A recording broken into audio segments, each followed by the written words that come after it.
उड़मी जी जिंदगी आ अन जे खरार ते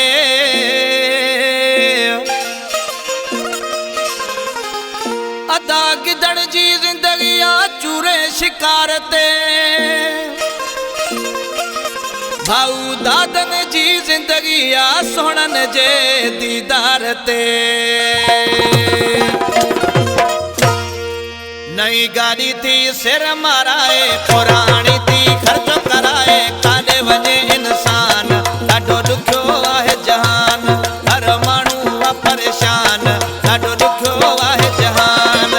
नई गाड़ी थी सिर माराए पुरानी थी खर्चो कराए काॾे वञे इंसान ॾाढो ॾुखियो आहे जहान हर माण्हू आहे परेशान ॾाढो ॾुखियो आहे जहान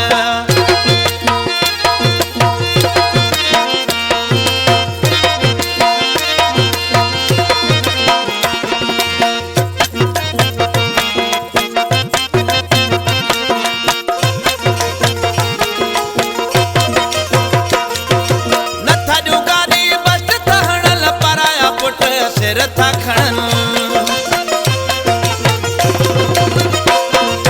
नथा ॾियो गाॾी बस था हणल पराया पुट सिर था खणन वॾे ख़तरे में आ जान ॾाढो ॾुखियो आहे जहान हर माण्हू आहे परेशान ॾाढो ॾुखियो आहे जहान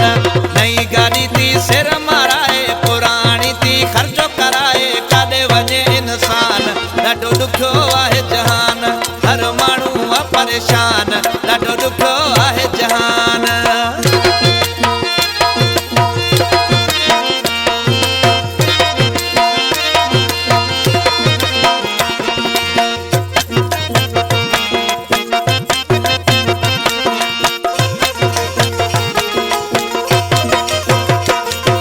ख़र्च वाॾा हिन आ महांगाई ॿियो वरी सोहणन ॾिनी तबाही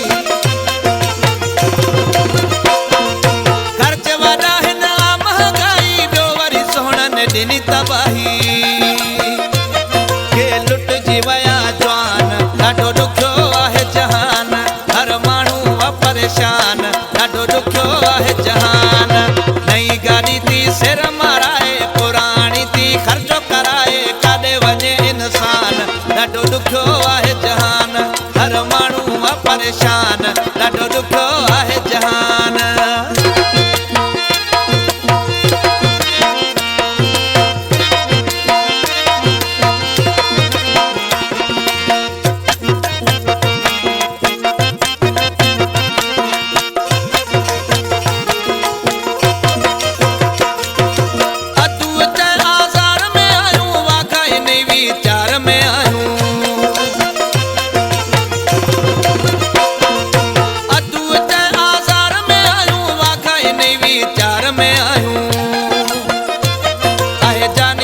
नुक़सान ॾाढो ॾुखियो आहे जहान हर माण्हू आहे परेशान ॾाढो ॾुखियो आहे जहान